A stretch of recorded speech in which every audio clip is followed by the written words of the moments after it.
Thank you. Well, welcome to the Elected Officials Transportation Committee meeting. Welcome to the Elected Officials Transportation Committee meeting on Thursday, April 6, 2023. We have here the town of Snowmass, the city of Aspen, and the county of Pitkin. And I will do a roll call. Why don't we start with Snowmass? So we have Tom Fridstein. Here. Susan Merle. She's online. She's on. Well, her name is. Yeah, she's got to No, I saw her face before. unmute herself. Susan, are you there? We will come back to you. I'll say she's here. Britta Gustafson. Alyssa Schenk. Here. Mayor Madsen is not here. City of Aspen, Mayor Tory. I'm here. Ward Howenstein. Stein. Rachel. Oh, I'm so sorry. Ward Howenstein. Rachel Richards. Here.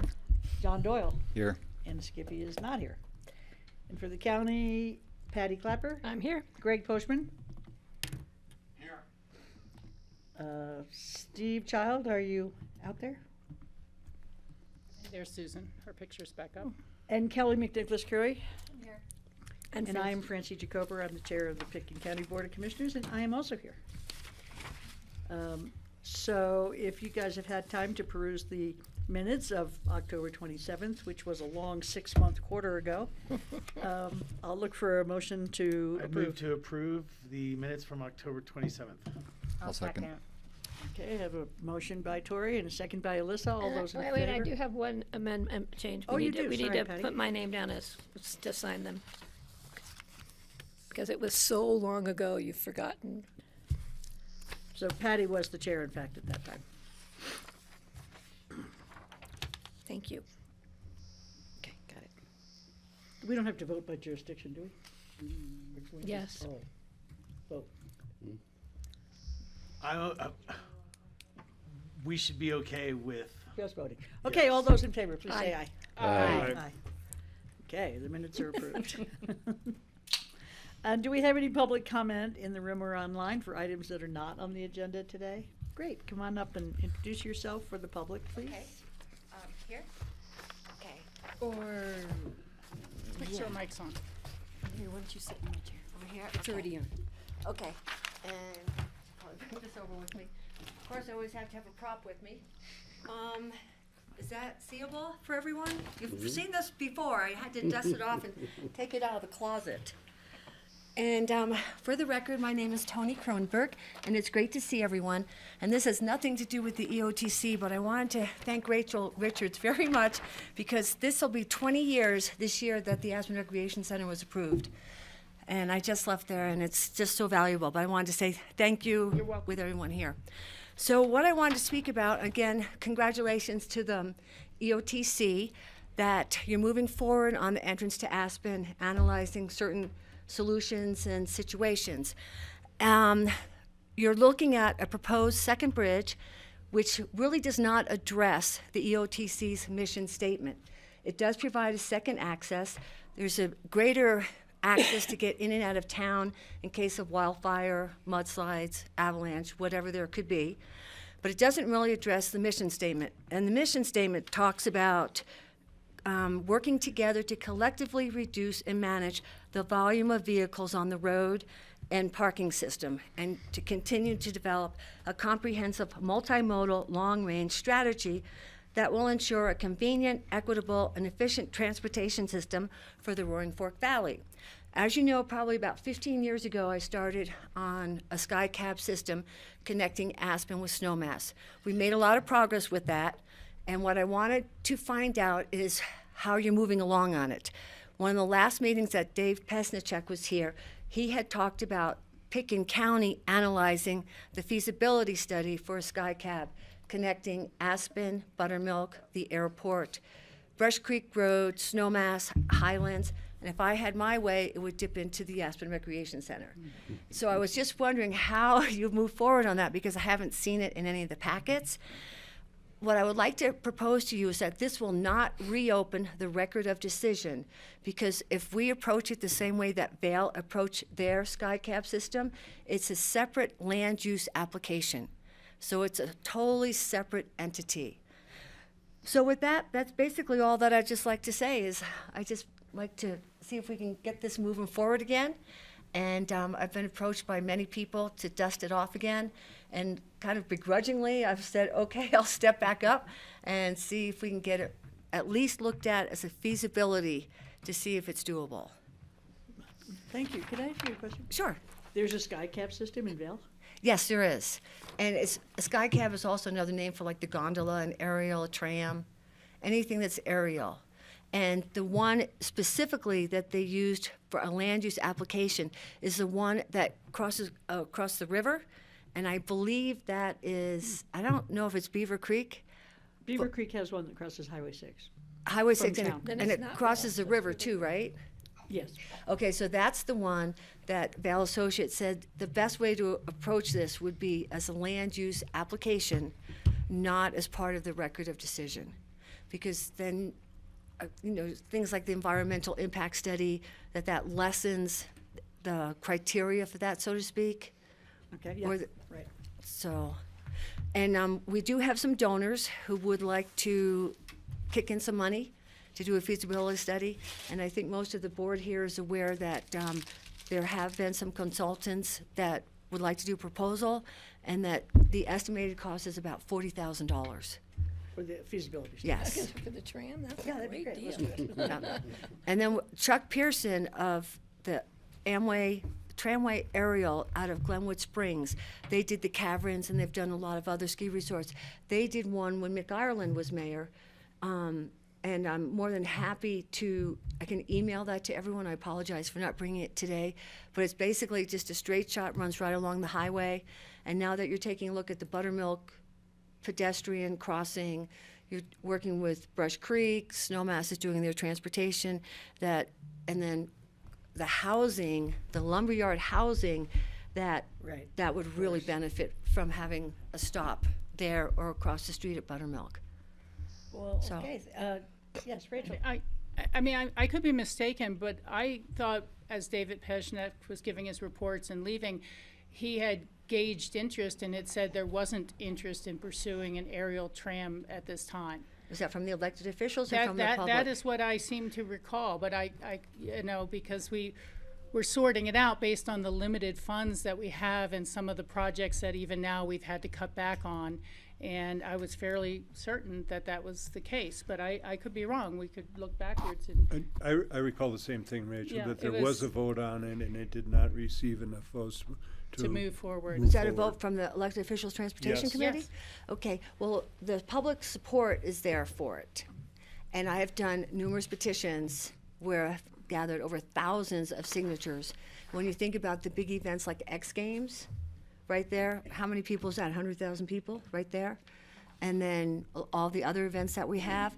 And we are prepared to do a vote on it where, Go for it. Yeah, trust me, the people who have asked me to come forward are prepared to come up with a real solution to the entrance to Aspen that fits in with our lifestyle and Okay. actually takes cars off the road. Well, I And- think it's really, really exciting. I've never seen it. And, yeah, so, And do we know when that vote was that the elected officials had, so I can check to? was it the? As David was leaving, so I can't recall offhand, but I was under the impression that things had been somewhat prioritized as to what we spend our time and money on. Do you remember that, Brian? I don't remember what meeting it was, but I remember it happening. Okay. It was one of Dave's last meetings, so it should be hard. it'll be in the minutes somewhere. That'd be great, and if there's a public hearing attached to it, hopefully, we can take a look and see. Okay, Thank well, you so thank you much. very much, because we want to move forward. We are in 2023 right now, and with climate change, a second bridge is only going to bring cars in faster. It's not going to take cars off the road. As you know, RAFTA is suffering. They can't get enough drivers. You've had to cancel routes in Aspen. And a gondola transports 2,400 people an hour with just maybe 10 operators, tops. And it's something that doesn't cost a bunch of money because you just push a button and away it goes. And you have wind power, solar power. You don't have to use gasoline. And you don't have to have housing for hundreds of drivers. Okay. For Rafter. Well, But we will thank you. look forward to hearing more about that. Okay, thank you so much. Thank you so much. All right, thank you for the time today. Really appreciate it. Is there anybody else in the room who would like to make public comment for items not on tonight's agenda? Is there anybody online, Michaela?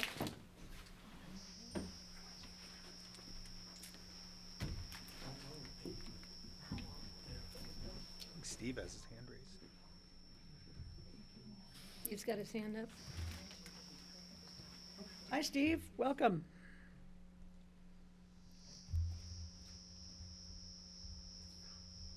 Do you want to speak? Yes. Yes, barely, though. There's audio problems. When Tony was speaking, her speaker was very loud and clear. When other people are speaking, it's all muddled and very quiet. Susan's speaking, her head gets also. Was yours on when you were Yeah. speaking? Okay, well, we're talking to Andorra now to see what we can do about that. Did you have anything else to say, Steve, while we're calling on you? It may have been just me not close enough. I was gonna say it's probably user error, not. I was mumbling on purpose. I understood every word you said. Better than cursing. That's grumbling, not mumbling. We don't have anybody else out there waiting to speak, do we, Michaela? Okay, I do see Britta now online too. So let the record indicate that Steve Child and Britta Gustafson are both here. Okay, the next thing on the agenda is the EoTC committee member updates. Do we have any committee member updates? What does that mean? Got me. David always had it on his agenda, so Okay, well, yes, Rachel. Yeah, I'll use that opportunity. We also don't have new business on the agenda, which would be something I think is well worth doing. I would just like to comment briefly that you all saw the presentations on the entrance to Aspen and some of the backgrounding and information. It really was an attempt to just try to say this is where we are. In terms of past process and the state processes and things like that. It was not an advocacy position, even though the darn thing is called preferred alternative. That's the federal terminology for a decision, a record of decision of an EIS. But that really brought up a lot of questions for us, for the community members, for the county and others. And we did send out just yesterday, I believe, and all members should have received it, the answers to the questions that we asked related to CDOT. You did get that, and it was really helpful. Yeah, I was going to say, I would let people draw their own conclusions from the various chunks of information that are in there. But I think we do all know that the bridge is a little low on the list and will be graded regularly to see when they believe it needs to go on the full replacement list or when it needs to be weight restricted. And it's going to be up to this group and future city council to decide when to move forward and when to make and how to make a decision so that it will eventually be repaired before it falls down or is weight restricted. And when that decision's made, we can get this project on the state funding plan, but until then, it's not really on the plans. Rachel, could you take a minute to explain how a decision is reached? Well, let's see, boy. It's only been 30 years. Yeah, no, and I had brought this yardstick for a record of decisions, and it starts with scoping. And I think Pete might be able to answer a little better. How does a record of decision come to be? Well, from this point forward, I mean, not in history. No, Like- not in history, just Yeah, a just record from of here decision. on out. Yeah, Yeah. Okay. yeah. Is that one not working here? She is. Okay, going forward, record of decision at this point would need city council approval essentially to go forward into studying different pieces of the EIS and make sure that it's still in alignment with today compared to 2007 to 1994. There's pieces of design. You know what? We forgot to introduce you for the public, all those people out there watching this. So would you Okay, mind I am introducing Pete yourself? Rice. I'm with the City of Aspen. I am the Deputy City Engineer and Director of Parking and Thank you. Sorry to Transportation. interrupt. So once you go through, so then City of Aspen can approve this to go, and they can do it in pieces.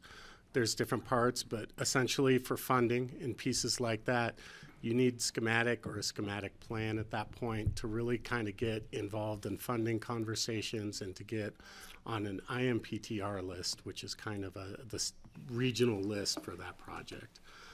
At that point, then the state and federal comes into this. Once you get to that point that it's considered a project, there's a whole public outreach piece of that needs to be in addition to that. And those are really the basic steps. I can get as detailed as you want, but essentially that's how you start it. I did have a brief moment when you said outreach where I thought you said public outrage. And I thought, well, that's probably pretty accurate. Yeah, there's So the obviously Board of County Commissioners is not involved in the decision? through EOTC, it would be probably be So the city council and then the EOTC? then the EOTC. Okay. And are you putting it back to the city council because of the Marot property or because of the decision to go forward with the EIS as a whole? I mean, because Pitkin is a signer to Both the because EIS. of the past votes and the Marot vote, both kind of fall in the City of Aspen limits. And it's really critical to know that the document is written for the City of Aspen. And so the City Council, until they really approve going forward with it, is really the defining thing per the document on how it was written. But can you clarify for me?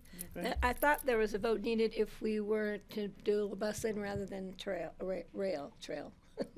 You know, Patty, I can't give you a definitive answer. I think the High Federal Highway Administration may have different opinions than the citizens of Aspen do about what type of vote or if another vote is needed. That's about where I can leave it. I don't know. I do know that the property, the Marot corridor, has already been mitigated and was mitigated back in the day with the property below Right, Brush for the Creek. wetlands. And it mitigated the roundabout, which took a little bit of the Moore property as well at that time. You know, that's one process if we're going down with the existing. But what is a new record of decision if we're to start that? That's Record of decision would then start over as far as scoping with all the parties scoping affected. with all the parties. It would probably be written differently. In 1994 was a little bit different environmentally in Aspen than it was, which does impact on how the federal and the state groups would view it. That could go both ways. We were a PM10 non-attainment area back in I'm the well day. aware of all And now Yeah, we're but I not, know so Patty- they had to give us a little more consideration at that point. What's the shelf life of a record of decision? It's a great question. That's why you do these reassessments to make sure it's still in alignment with the current conditions. So not only environmentally, but there's some public pieces to make sure it's in alignment as far as the project. And do you know what the process is to amend the record of decision? Depends on what the amendment is. So the best way to describe this is if you are trying to amend it in a way that doesn't change the intent of the preferred alternative, that can be done rather easily through this group or through, with CDOT. If you're changing the intent of the preferred alternative, that starts the process over. So when I'm saying intent, I'll use the land use bridge that is part of the preferred alternative. Let's say that CDOT wants to take that away, that it's not important, or us, whoever it is. That would start the process over because the intent is broken. So Tony's example of the Skyway, we can look at that, but that is that does not provide the intent of the preferred alternative. That would require a new record of decision. So to change the preferred alternative with the light rail corridor to bus corridor, that would not be a change that would have to go through. That would be an amendment. So A simple amendment? A simple, because the intent is still there with the future planning of the light rail when it becomes feasible to afford. I think that might be questioned, but. And A lot of this can be. Would changing the corridor change the intent or require a new record of decision? you mean moving the corridor? Yeah, moving the corridor to. Oh, moving the corridor would absolutely. Yeah. Be a new Changing the layout between the connection between Cemetery Lane and the highway would require that wouldn't just be an amendment. Right. The light rail kind of gets into this. And some amendments you can get by with easily, and some. Yes. Because the Superfund record of decision, we amended multiple times, and some of them were significant, but they were initiated by EPA, so they were easy. Yeah, it's all. I try to describe it the simplest way, and usually, if you can find the intent, you can kind of you can make that intent if it's Well, outside. EPA intended to make it easy, so they could do EPA is it. different. Like, if the federal group comes in and sees that, if we do this reevaluation and they see something that's not aligned, they're going to amend it. And I I'll have say. a question. Oh, Can I go, jump in with a please. question? So there was an EIS at the time, right? Yes, And is it valid now? that's what you'd have to do a reevaluation. We've done it A twice. whole new EIS or just EIS isn't really complicated when you're evaluating because you're not starting from scratch. Okay. Some of the pieces may carry, and that's in favor like of us the right now. PM10 thing? Yeah. So they did a reevaluation in 2007, and it's still aligned, and that was after quite a few changes, right? If you're asking me now, I think that we'd still meet the guidelines under that. You wouldn't need But a we do full- still meet the guidelines, okay? Yeah, I was just going to say, when Pete mentioned the year 2007, there was a reevaluation at that time to see how valid it was. And part of keeping our record of decision valid is continuing to make the pieces of it put in place, actual construction. So, over time, what was the roundabout, then it was the bus lanes, and it's other pieces of it. But '07 was the last time there was a full evaluation that happened. And they talked about how many buses you'll need to maintain this mode split that you'd like and things like that. And it still showed up as fairly valid. My intention really was not to derail the discussion and the rest of the agenda with the open comments, but it is my last meeting with this group. And I had tried to work with my council colleagues just to kind of cue this up so we would discuss it after last summer's multiple weeks of delays and 2-hour school bus deliveries for kids and everything else that we saw. And knowing that type of repair work would be in our future periodically until the bridge is actually replaced or until the fix really happens. But I was bringing it up to say, hey, we've gotten some new answers. Everyone wanted more answers. It probably raises more questions. But at the end of the day, I would really suggest the EoTC have a retreat and schedule a retreat and have really dig down on this topic and talk about where do you want to go? Do we want a solution that does give us some ability to potentially manage traffic in the future? Do we want to play 52-card pickup and see what comes out of a new record of decision that would be taking into account the valley's population growth and projected needs out another 40 years from today? And so it might not really be quite the same system we were hoping for to manage that traffic. And I bring this up because this was a shared goal with Snowmass, certainly, in terms of back in the day, it was like, we don't want a 4-lane Brush Creek Road. We don't want to ruin our we want to manage traffic too. And so, again, I was just bringing it up because we got some new answers, raises more questions. It's going to be a real challenge. And part of us bringing it up was because of how much money is flowing out of the federal government right now in the infrastructure bill. It's literally lifetime, once in a lifetime type of magnitude to take care of water issues and transportation issues. And I really think we should find a way to tap into that while we can. Thank you, Rachel. Thank you. I think that's a great idea. I just want to add something real quick. The one thing that we're hearing a lot of, and I'm sure the city council is the elimination of the HOV lane. The And I elimination of what? HOV lanes. We are getting pushed in all directions. Don't enforce it, but it's a law, and technically a law should be enforced. So, and I think to eliminate it might be a bigger issue in amending the record of decision. But that's just a thought, because we're really getting pushed from people to reevaluate the HOV lanes. Yeah, it's a bigger issue. It's a bigger issue. It could Well, be separate from the Linda, record would of you, decision. The letter of the would editor you be able about to me. reach out to the various staffs involved and see We get if them all the time. there's, if they have any room for planning something like this, and then they can reach out to us and see if we can have a date, because I think it's a great idea. Would you be willing to get the ball rolling there? Sure, for a retreat Yeah. to talk about this larger question and the HOV lane Well, the or other HOV topics. lane as it It's ties part- into it that. part of ties in. Just as Sure. it ties into that.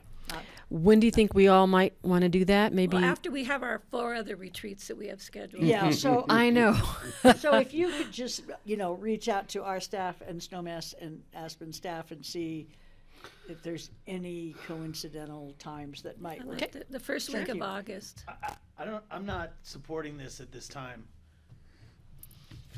I don't know where this meeting would go, what the EoTC jurisdiction is over this. A retreat to talk about the entrance to Aspen. I agree. I want to talk about it with our partners, but calling for a retreat on this one topic right now, I don't know that is timely.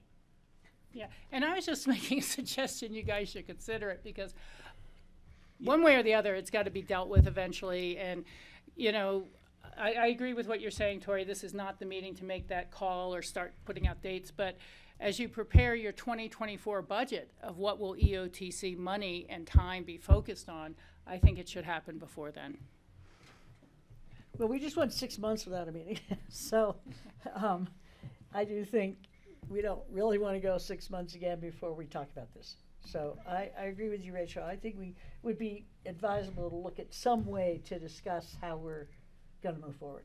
And I'm not sure if a retreat is the right way or whether it's smaller things, but I'm sure Rachel, after all these years of serving and nothing decided, must be really frustrating that it's not happening in your watch. That part's okay. I just don't want to see some of the worst consequences come down 6, 8, 10 years from now if we've continued to put it off. Yeah. Yeah, I totally agree that it's something that its time has come, but I think we have a report coming back from staff in the next. May 15th is the work session on this with city Yeah. staff. So I want to digest that before I get behind an EoTC retreat. But could I just ask for clarification, because I, like many people, find it very confusing. I think I heard that the first decision is the city of Aspen. Yeah. You have the most priority in making the decision. Is that correct? And then EoTC will review it, but No. does EoTC have jurisdiction over it, or is it just city of Aspen and CDOT? The record of decision was written with City of Aspen, but EoTC plays a role. Now, are they the deciding factor? It would probably not be in our favor to have EoTC not on the same page. It is not a controlling, I would say. So it's really city of Aspen that It's controls really City it. of Aspen. Thank you. I only thing is I remember the negotiations with Pitkin County for final language, that Pitkin County would not sign that document until they were very much a part of it, Bill Toot and, There's an MOU with Pitkin County in this. Yeah, but that doesn't necessarily give us the opportunity to vote or No, the authority to vote. I agree, but what's germane here and what's most important, and Rachel's been supporting this forever, is that we want you at the table. We want to talk with you. We want to hear from you. We want to discuss this with you.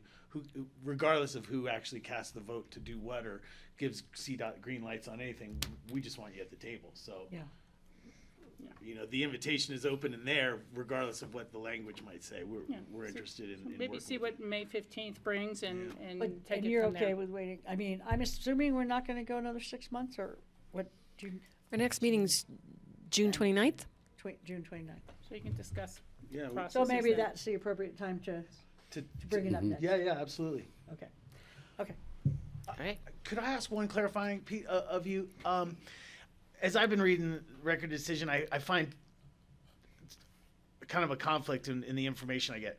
Right now, the preferred alternative and what is approved, I see as written as 2 lanes of traffic and the light rail corridor. Yes. With 2 bus lanes too, Right. but the bus lanes are included in that record of decision with the light rail. Now, you can't have bus lane use only. Okay, I haven't. Without the light rail's written into the preferred alternative. Where it gets dicey is if you're trying to do it, there's a line in there that does say that you can do it temporarily with bus lanes without, but the temporarily is what's in question here, is like what means temporarily without light rail. Because I did not see the definition of the preferred alternative to include 2 lanes of general traffic, 2 lanes of dedicated bus lane, and a light rail corridor. I haven't seen that. Okay, well, I'll update people. All with I've that seen is info. 2 lanes and the corridor. Okay, I'll update you. We're gonna make a diagram that'll be easy. When you say the corridor, you mean a possibility of later having what light rail, kind of like the Rafta corridor? Yeah, so the preferred alternative, again, one of the definitions that I found of the preferred alternative was a lane of traffic. This is coming across the road on that alignment. A lane of traffic in, a lane of traffic out, and a light rail corridor preserved on the south side of Main Street, or of the roadway, if you will. That's it. That's what I've seen. But I've heard of us talking about 4 lanes plus the light rail corridor, et cetera, et cetera. So When you say 4 lanes, 2 2 are bus, bus. 2 general, and The 2 light bus rail. only. the light rail corridor. Yeah, that's what I recall the rod is. Yeah. But I haven't seen that definition anywhere. Okay. All I've seen is 2 lanes and the light rail corridor, and we've been poising ourselves for a vote to permit the use of open space for buses as our mass transit solution, or component, I should say, and not the light rail. That's what we've been talking about for the last 2 years, is that we needed to take another public vote for that approval. We're not sure we need that vote, technically. So we're still finding that out. Yeah. But anyway. That piece is complicated because it's a land use with rural to open space on why the city of Aspen would need that open space. As you saw from the response, that's why we have to dig into that further. We sent a list of questions from, just to give everybody we sent a list of questions from city They received them. council. Or Oh, they you all should got have the received them. questions? Yeah, we Okay. got them. So they came back We got with, 'em. we would build the preferred alternative, and that's where we're. This information's really interesting. Yeah, it's a That really way. interesting document. Thanks for forwarding it. Yeah. Again, I'm not disagreeing with anybody here, and I didn't mean to derail the meeting, but as I understand it, they were trying to find language to talk about how can you upgrade the system over time. So it was like an allowance, and Bill Toot, being a RAFTA guy, was the one who said, look, this may have to start as buses, and we don't want to approve something we never can build if we can't afford light rail. So we could build it as a busway system and then continue to upgrade it from there to light rail as money gets available, if possible. And along the lines of that, you get to see the various components of a type of system that have already been put into place, such as the Brush Creek Park and Ride Lot. These are all pieces to go together with that sort of thing. The buttermilk and the bus lanes and so on. Anyhow, Light rail from where? Is in the it was original? originally to Brush Creek Intercept Lot. Okay. That was that element. Is there anybody else who'd like to discuss this topic? Okay, so we'll look forward to discussing it on June 29th. Rachel, thank you. You're welcome. Yeah, Thank you. thanks a lot, Rachel. All you've Thanks for done. all the work you've done on it, It's huge. and everything else. Inch Your by inch. determination, your passion, your, Institutional knowledge. yeah. Siri. Yeah. We love you, Rachel. I know, I appreciate that. On to the other business. Okay. Okay, so it's the Snowmass Regional Transit Service Analysis with Marc Warner and Sam Guarino. Did I get it right? Nailed it. All right. Very unusual to nail it. So yeah, the Snowmass Transit Enhancement Study is going back to the Upper Valley Mobility Study. One of the things that came out of it in the integrated mobility system was a analysis of improvements to or enhanced transit to and from Snowmass Village. This made it into the 2022 work plan for the EoTC staff. Last spring, so about a year ago, we hired Marc Warner to do the study, and over the past year or so, he's been putting that together, and so I'll turn it over to Marc to go through his slides and the study. Okay, thanks, Sam. I am screen sharing. Did you want to Let me introduce catch up to you yourself? for a minute. Okay. Mark, go ahead and introduce yourself. Oh, Mark. okay, sure. I'm Marc Warner. My company is Warner Transportation Consulting Incorporated, and I've been doing a lot of work with RAFTA over the last decade or so. Are they going to be able to hear you on I'm wondering. GrassRoots if you're standing, because of the microphone is? Oh, Oh, you have You to need to sit down. oh, I see. Have a seat. self-comfortable. We appreciate your standing up. Okay, sure. Is this on? Did I make it onto the board there? It's on if the light is red. Okay, that is on, but the slides are not. So, let's see. Does that make But it you yet? were telling us what you've been doing. So Okay, right. So various studies for RAFTA. I did a transportation study for SKICO, dealing to when they went from providing just the Snowmass service independently of the SKICO and combining those together. So there have been a variety of studies, and the most recently, before this one, I also conducted the passenger survey in 2022 on the RAFTA services.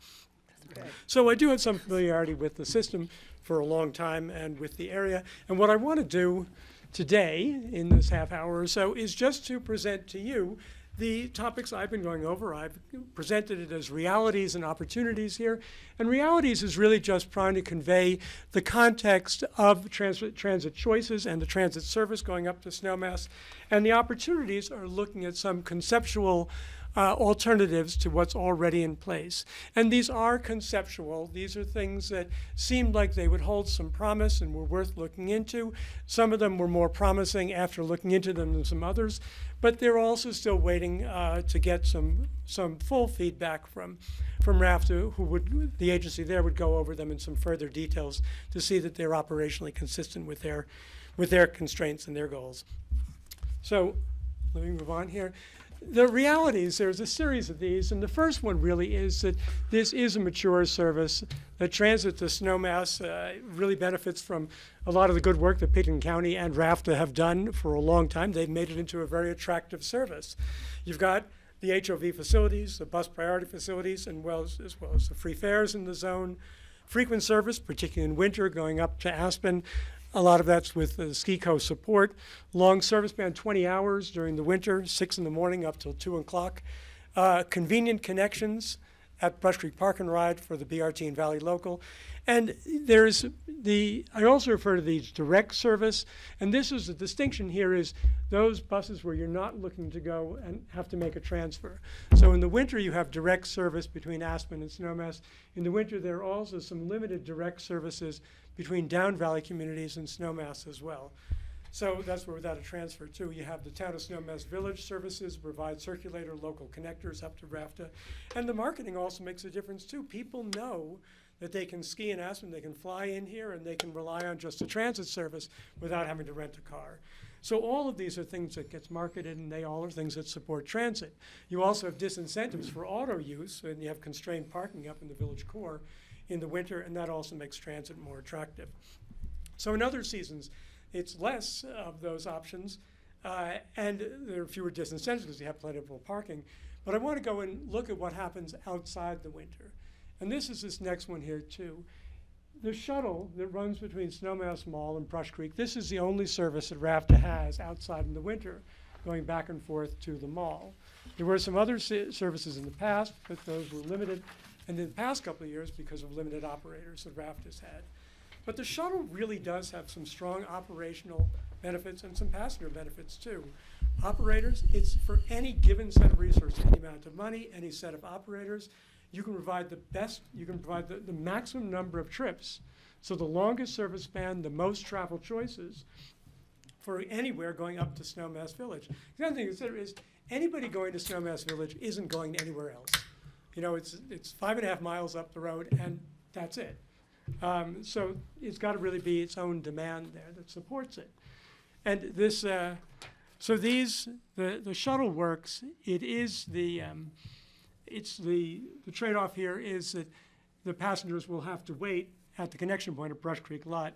But again, if you had more direct service, that would come at additional cost. So the one additional midday round trip from Snowmass Village to Glenwood Springs or in Basalt would be at the cost of multiple shorter trips that would allow transit travelers to get from any of those other destinations in the Highway 82 corridor up to Snowmass with a much greater frequency, so it provides them with choice.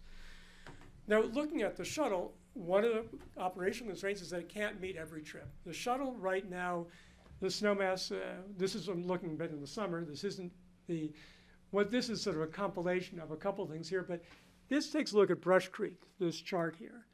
And so you see the Valley Local to Aspen going up Valley and the BRT to Aspen, the two lines, the BRT to Down Valley and Valley Local to Down Valley. This is when they're arriving at Brush Creek. And that's the winter schedule right now from between 9 and 11. All the colors are when they're arriving? Yeah.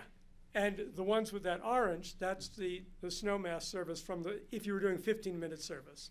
So it takes the winter service everybody else at Brush Creek, if it was just a Snowmass intercept service. Okay. And RAFTA, their schedulers look to go and match up the Valley Local with the service up to Snowmass Village.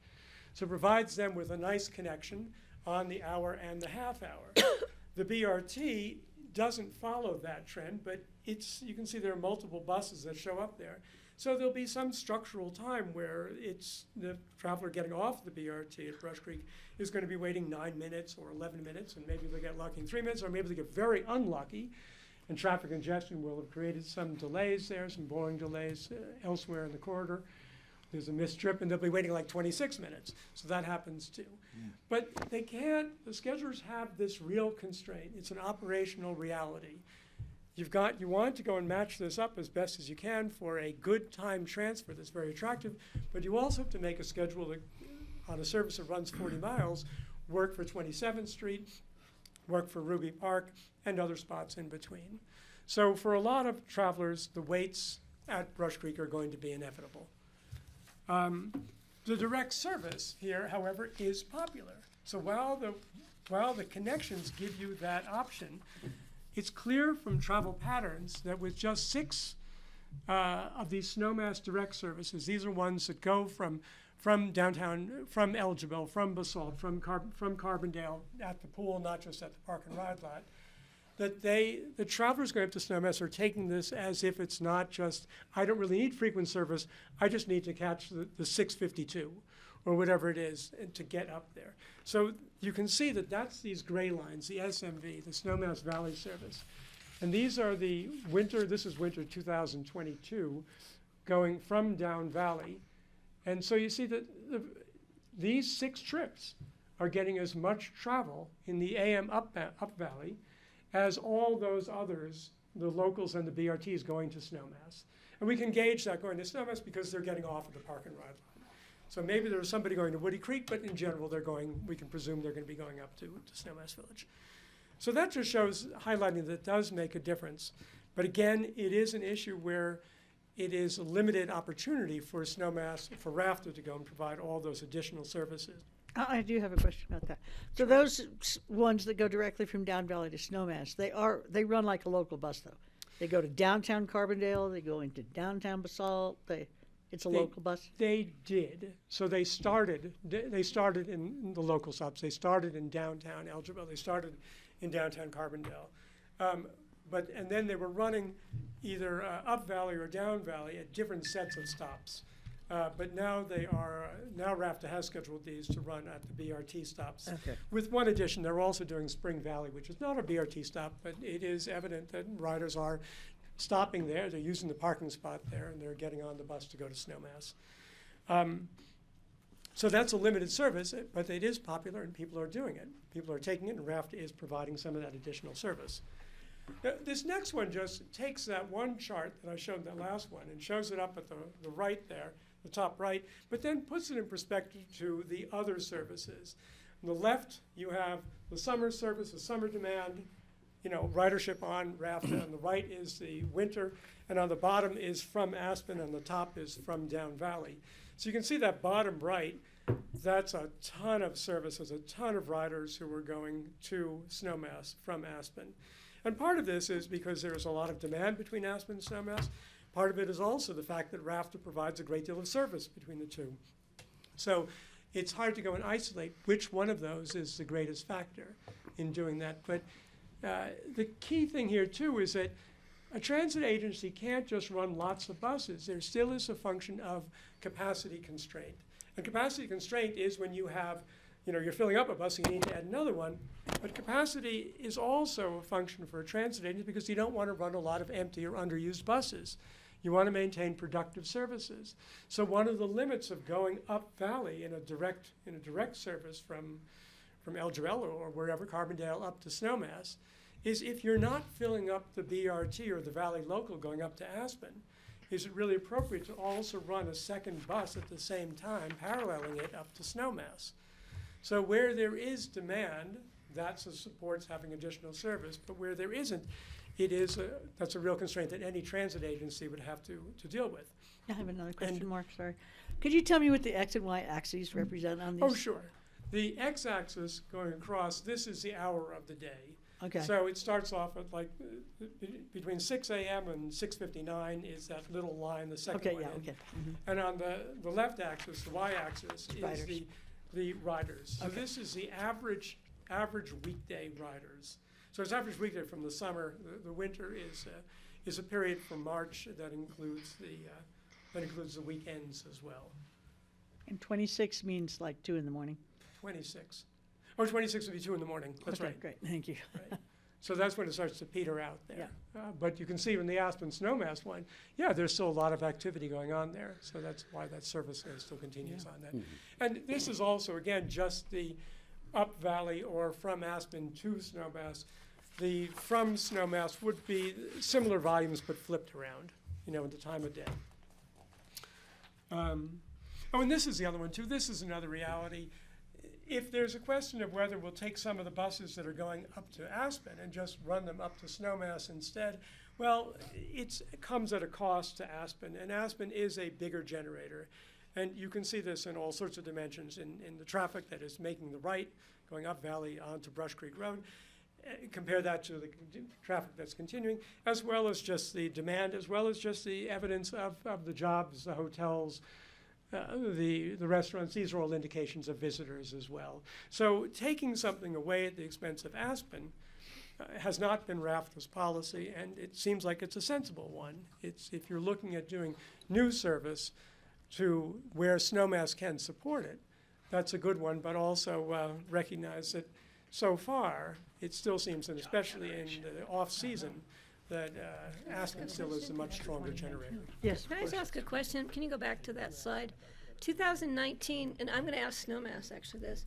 What was the completion of all the new amenities in Snowmass Village? Because I think that employment numbers have probably gone up since the completion of the hotels, the ski company's expansion of summer activities on the mountain, et cetera, et cetera. So this 2,994 is probably an old figure. The other one, too, is that this is pre-COVID. And all the subsequent numbers, it would be... Yeah, I'm just talking about the completion of construction of Base Village and all the addition of amenities that the ski company has done on the mountain. Because I know Snowmass has gotten busier because of those things. That 3,000 number is pretty accurate today. That's clear. Okay. Thank you. But this is also something to consider as development goes on in Snowmass Village. It will pick up. Okay, just to move it along, too. This is the other constraint too. That one of the issues that you'll have to consider too is that, well, what more can you do? RAFTA does have this lack of operators, and it only works like the up valley service, the direct service. Look, they're coming. Those operators are coming up valley anyway. They live down valley. They're taking those trips to provide ski service during the day in the winter, so they're going up anyway. Let's run them as a direct service to Snowmass. So that's not an option that shows up at other times of the year or when SkiCo isn't supporting it or when demand isn't there.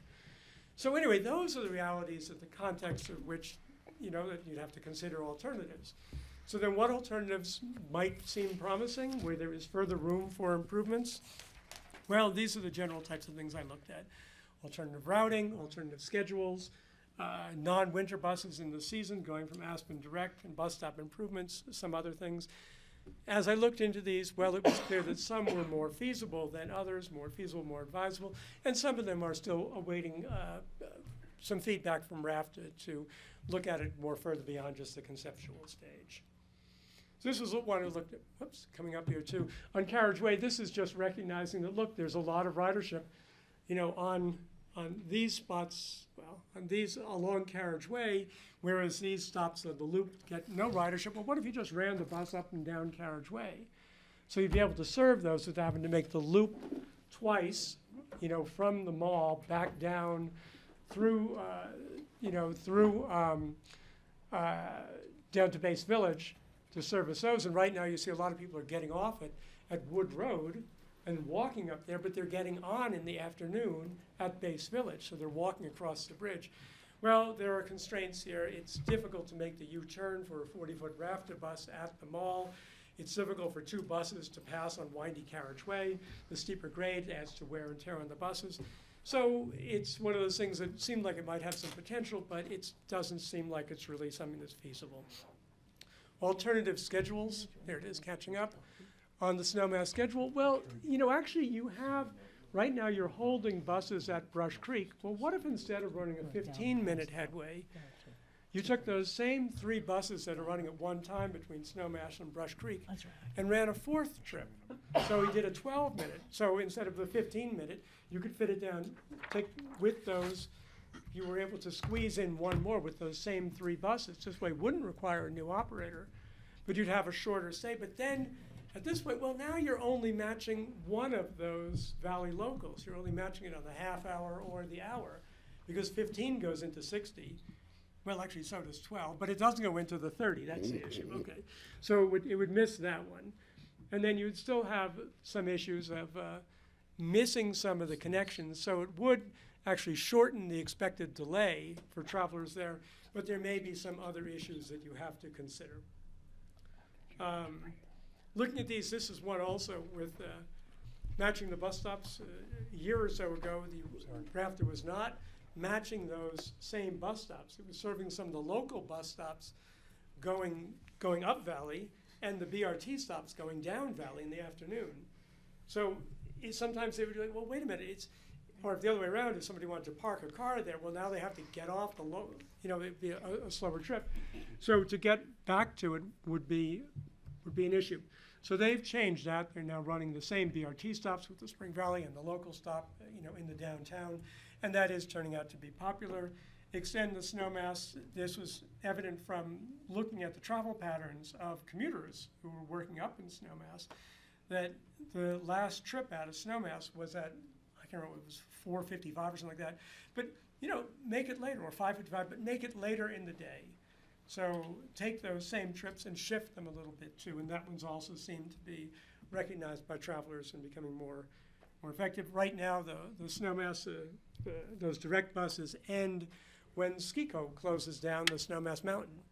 But there still is a week or so when the hotels need to go and do end of season cleaning, when the restaurants still need to go and clean up. And so there still is a need for staff, and that's a lot of people who are on those down valley trips. So there's an opportunity perhaps here to make transit more attractive by extending it. One of the other ones, and this is again, given that there's so much service between Aspen and Snowmass, not just that down valley, I wasn't really looking at it for the winter because you have so much service between Snowmass and Aspen. But wait a minute, that's the wrong slide. Whoops, wrong way. That's it. That was just the right heading, but wrong slide. So this is now, let's take, there's a lot on here, but this is saying, look, let's go back to that 15 minutes. So with those buses, and say you were able to figure out a way to get a 4th bus, could you do it? Could you take that? And without really undermining the recovery time or the layover time for the bus operators, could you take that and just squeeze in some of those trips to Ruby Park? So run one short trip just back and forth to Brush Creek, and then run every other trip up between the mall and Ruby Park. So you'd still maintain the 15-minute headways between Brush Creek. You would have additional service in the main trunk corridor between Brush Creek and Ruby Park. And theoretically, you could do it with only one additional operator. So this is something where it lays out a schedule here. There are still some issues about making this work with some of the labor constraints. The operators aren't keen about a layover at Brush Creek, and trying to work it out there to fill the gap as expeditiously as possible. But this is something that, you could look at, all right, this is talking about an additional 36,000 miles for the summer, an additional, 1,370. hours, and then for the summer with that one additional operator with this type of arrangement. So this way it would be attractive for some travelers to go and then take the bus this way. We're still waiting to see if this is something that would work, but this is a type of thing that could also be further evaluated, and I think it does have some potential. Looking at some other changes, going quickly through here. At the mall, there's no real-time in the base village, the Brush Creek lot. There's a real-time bus information. Ruby Park, of course, is not up in the mall. There's an opportunity for that. Some of the others, Stonebridge, I don't know if there is room here, but this would certainly meet the warrants for a bench, a shelter, and a light as an amenity. So there are people who are waiting here, so do that. Likewise, the Woodrow Downhill also has enough passengers getting on at this stop to warrant a bench, and that's a picture of there's no bench there now. Shelter, and what else do we have here? Is there any way to make Brush Creek Light? Hard to see how.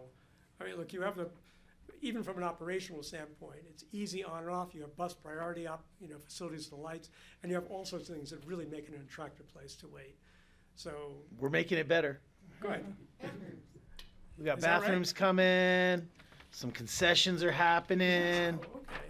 I mean, that's a perfect thing for, you want to have something that goes on there, besides a bus transfer point. But there's really nothing else out there right now. But ultimately, that's Food truck. the type of thing you want to go and see. Bathrooms, One there's other thing too, outhouses. this was interesting too, but as part of this study, I also did a survey, not the one I did for RAFTA in February, but a later one in April. At this point, it was after the winter travelers who were up there. But looking at commuters, to just take a look at those commuters who are working in Snowmass Village, what are their attitudes? What are their trade-offs in terms of that, the wait time versus the direct service, and some other attitudes towards RAFTA? And this one kind of surprised me because the one in the blue are people who regularly commute by bus, and the one in the red are people who rarely commute by bus. And the issue here is that as you go, all of these attributes are positive things about the transit service. And it turns out the ones who rarely commute by bus have a more positive image about the service than the ones who are regular commuters. And so that's a tough one to go and say, well, we just need to let them know about the better service. Let's get some testimonial from people who ride. Be careful who you choose. And then the bottom line on that is that both riderships agree that RAFTA does provide quality transit service. They do. So it's kind of interesting how those come together at the bottom. And another thing related to this really. is that from that February 2022, the passenger survey of all of the riders in the system, and this included all of the routes, including those people on the Snowmass direct service, that, I sort of knew that I was going to be doing this study then, so I made sure to put in some additional questions for those, focus on those Snowmass services.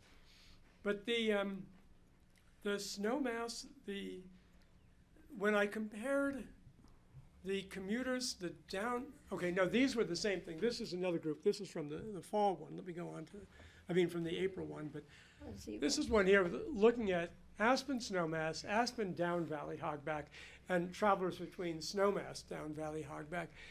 And, there's nothing in here. So in terms of higher priority, the next one is the popularity. This one, in terms of that second one, is satisfaction, dissatisfaction. This is another reality. The riders themselves, and again, this were riders, this wasn't non-riders, but those people who are riding, they feel pretty positive about the Snowmass service. They're not complaining. One of the interesting things about here too is that I really expected to see that lack of a parking spot was going to be a constraint down valley. But it turns out that the riders who were going up to Snowmass, many of them on that down valley, they didn't have cars. They couldn't care less about a parking spot. So Fancy, you this might want to was, comment on that. that was not something that made a difference here, and it showed up in the priorities as well. So anyway, I think that's kind of what I had here. There's some additional details in some of the reports in a couple of those memos there that I put together, but it does sort of show where there are some types of constraints and some types of potentially further opportunities for going beyond just the conceptual level that RAFTA in particular would have to take a look at. Do we have questions for Marc? Yeah, I have a question, and forgive me for not knowing. Where in the heck is Carriage Road? Oh, Carriageway? Yeah, That's- Snowmelt Road. Been here Oh, forever. Snowmelt. Well, then call it Snowmelt Road. Don't give it a new name. Well, 'cause it no, confuses it's me. Carriage Way. That's the name. It's But it's not, nicknamed I Snowmelt can't, Road. I can't find it on the map. Marc, Was I- that- All oh, down okay. to Carriageway is Prospect if you, Road. when you're going I down know, but from it's the not mall noted on the map. past Base Village, where the it one meets that's up up against I know where it Road is. I and just, it's Traffic not Circle. Yeah, noted on the map that's Carriage Road. Mark, I just wanted to make one comment about the parking spaces. People who are going to Snowmass to work, they tend to go early enough that there are still parking places. So it's Right, when right, you right. go later that there aren't any parking places. It's my experience But as that's a a rider. good point too, but one of the other questions we asked in that survey was, did you have access to a car for this trip? And And a lot yeah, of them there was said no. not, that group was not. Yeah. They were transit dependent. That's great. Yes, Rachel. I guess I have a couple of questions, but one is there kind of a standard about waiting time between one bus to the next? I mean, I'm kind of thinking about a lot of city routes come in, and whether they're going to Snowmass or Down Valley, they wait at Ruby Park for a while for their connection. And is this one so much shorter and others so much larger, or is there a national standard It's about? up to the transit agency and how the transit agency schedules it. There's the time transfers or the pulse transfer system, and that's what RAFT is trying to do with the Valley Locals and the Snowmass, the connection at Brush Creek, at the 30-minute and the top and bottom of the hour. But the others, so the BRT comes in at they don't make those same 15-minute clock headways. Right. So there's no opportunity to go and match them up. So whereas at Ruby Park, well, with the Down Valley, but I'm trying to recall if Cemetery Lane and, well, Galena Street travels back and forth all the time, but Mountain Road, they're all coming in at a fixed time to allow that transfer. I think they are. Yeah, but no, again, I this- was just kind of wondering, is there a national standard on waiting times? Is it, I mean, if we're over 5 minutes, is that terrible and that's driving ridership away? Or is up to 10 minutes kind of acceptable to people? I know that there's this quarter-mile walk distance Right. between transit. So I was just wondering, is there a standard that we're trying to obtain? Well, there's more of a goal, and the goal is to do a pulsed time system in order to make transferring as convenient as possible. And that's the one where and you see this all over, where transit agencies, they make their routes, this is a 30-minute route, oh wait, this one's only 48 minutes, let's add on 4 blocks, take advantage of it so they can get back in time to make the pulse. But it's, and then the other one too, it depends upon the frequency of the service. Once service drops below every 15 minutes, the demand for a time transfer, it's not there, because the buses are so frequent. The expected wait time is going to be half the headway, half the difference, the gap between successive buses.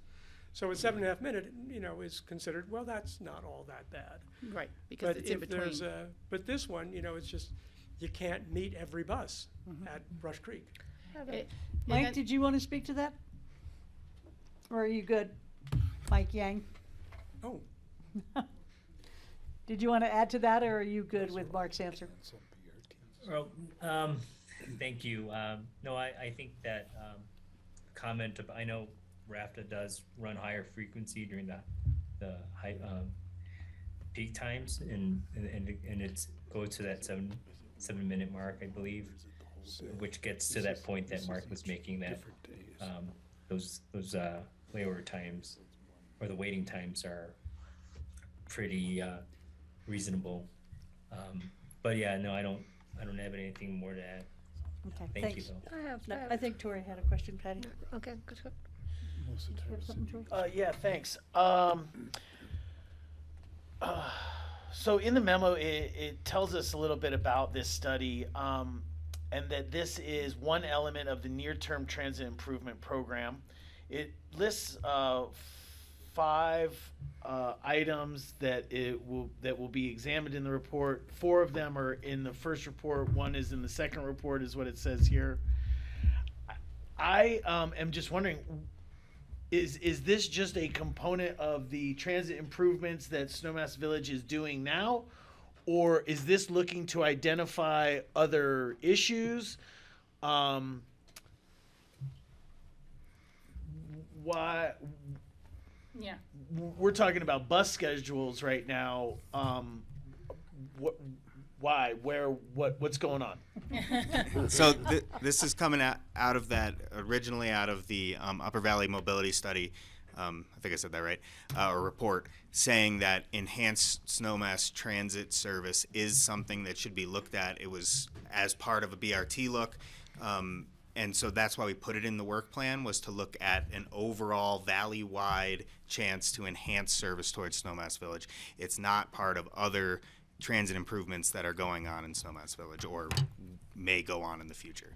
You know, and there's been some improvements to Snowmass Village Transit, right? The direct routes and such. And are you guys experiencing or feeling like there are deficiencies in your bus service at this time? I mean, obviously we pulled out a couple. There's a couple benches that should be here.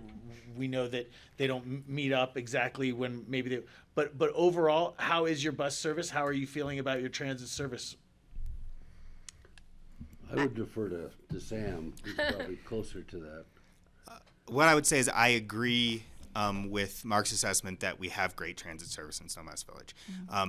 I would point out the popularity, as Marc did, of the direct service to Snowmass Village. And so I believe, as Snowmass Village Transit Director, that our chance to improve transit service to and from Snowmass Village is to increase direct service to Snowmass Village. And I do think that there was some data that shows that direct service was favorable.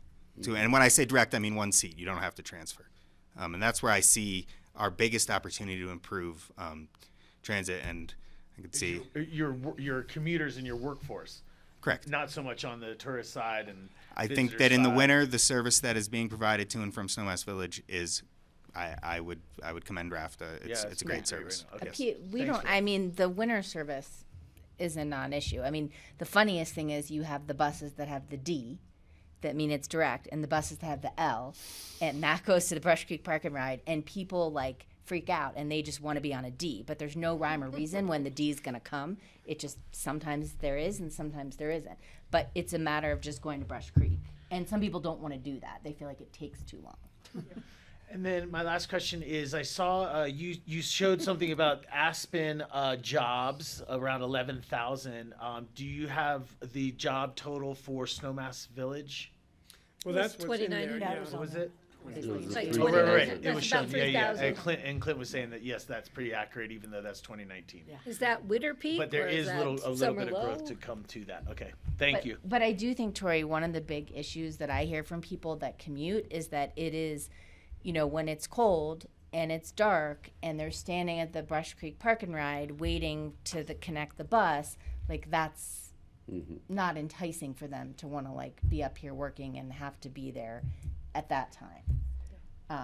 And that's a request for like better, you know, direct service where they, or just where it matches up better so they're not waiting.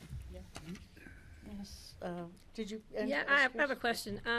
So the bus is going both directions on Carriageway. Yes. Is there adequate in the existing bus stop at the top of the mall? Is there adequate space for those buses to turn around and come back down? No. No, they can't make that turn. I'm like, okay, so right now they can back all the way back down again. Well, they come down Carriageway. They go Yeah, up I know, around, right, they come right. down I know that, so I'm Carriageway. just asking because the other, I think that's the point of interest. The other question I have is, my kids, you know, work in Snowmass, and they ride the bus a lot. And the problem that they're expressing to me is capacity. It's not so much frequency. When they go to get the bus at the end of their workday, the buses are full, and then they have to wait sometimes quite a while for the next bus to This go. is in the winter? Because there's no capacity. The buses But that fill is up. a frequency thing. Capacity and frequency. Yeah, but the fact is that the frequency then is a half an hour sometimes that they're waiting, and everybody else got on the bus first. So Well, I mentioned that's an issue during this those is, peak you know, times. the schedulers and the operations staff at RAFTA, they've been very creative, and they've also, there is a small set of these direct shuttles, just the shuttles that run in the winter, and they just go to Brush Creek, and part of it is to make sure that that those people are not, that they're not really crammed out of a bus filled with skiers and their gear going back to Aspen. Or My kids are somebody usually going the there, ones but still there waiting in is- line but to there get is on the some bus. connection still down to the Brush Creek to catch the down valley buses. Yeah, and A the other limited side of number my those family in the works for afternoon. RAFTA and does scheduling and I got it covered on both ends. Okay. But yeah, I think those are points. And when I was reading through this, the capacity issue and the wait for people at those peak times, and I think a lot of people, if they get stuck there, 5 days out of their work week, they're going to drive, and we don't want that. Yeah, Rachel, go ahead. Yeah, thank you, Francie. And Patty, I agree with that. That's an issue, but I think part of it has been the driver shortage, so they haven't been able to have the bus following. This has been years. It's not in just years this of year. that. Okay. The one thing I'm kind of wondering, and I have not served on the RAFTA board in any recent years. George Newman was the county rep, and I'm trying to think when the 2040 RAFTA program was passed in Pitkin County, that was starting to cover more of the local routes, was the best way to say it, as I remember it. And so what I'm trying to understand is, would this new service be a request from RAFTA's budget, or is it a new request from the EoTC budget, and what does it cost? That's kind of the bottom line of what you're asking or telling us, is that there's a way to improve things, and those usually have a price tag. So I'm kind of wondering, where does the responsibility for the price lie? And, because I know we pay a lot for our in-town routes as Aspen, not expecting RAFTA to pay for those. What I'll say, and Clint has his hand raised as well, is that we've just gotten this report. Mm-hmm. We're gonna need to study it. That's a answer for July, and then maybe fall and maybe winter as well. That's what we need to look into now that we have this report in front of us. As far as the Destination 2040, and Michael Yang can correct me if I'm wrong, Snowmass Village wasn't included in the Destination 2040 plan. I was under the impression some of it was, but. Mike's kind of, go ahead, Mike. Yeah, there was, I believe, so Destination 2040, voters approved it in the November of 2018 in that general election. And I recall that 2018 was the first year, or there was enhanced service connections between Snowmass Mall to Brush Creek made. And I believe the EoTC was funding that initial year, and part of the package of projects in Destination 2040 was for RAFTA to utilize the additional revenues to basically pay that share that the EoTC initiated, so that the EoTC wasn't obligated to pay that to continue. So since 2019, and Clinton, you're good. Okay, and since 2019, RAFTA has been utilizing its revenues to pay that additional service since then. Yeah, I thought they were connected. I was wrong. No. Snowmass wouldn't have allowed it go to on the ballot unless happens. Their issues were somewhat addressed. So anyhow, it'd be nice to find out if there's more capacity there to really continue to enhance the Snowmass services, or what and how. And for EoTC, it's evaluating how do you get ridership in the whole system, everywhere. So Snowmass is an important component of that. The transportation back and forth between Snowmass and Aspen is an important part of that. But it's ridership overall and people out of cars overall. Any other questions for Marc?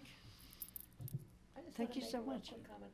I am, when I go to Snowmass, I like crossing at the bottom there at Wood Road by the roundabout, and crossing over the bridge there. And I've never had an issue with people not stopping when you hit the flashing lights, and it's a direct connection. And there's a lot of people that get off there that go to work at the market or Chasters or Well, thank you so much, Marc. I really appreciate it. I just want to say that I am on the RAFTA board, and it's an incredible organization. I can't believe the public transportation that we have in this valley. It's exceptional as well as extraordinary. I mean, there are very few rural counties, if any, have anything like what we have. It's really amazing. So thank you, Mike and Dan.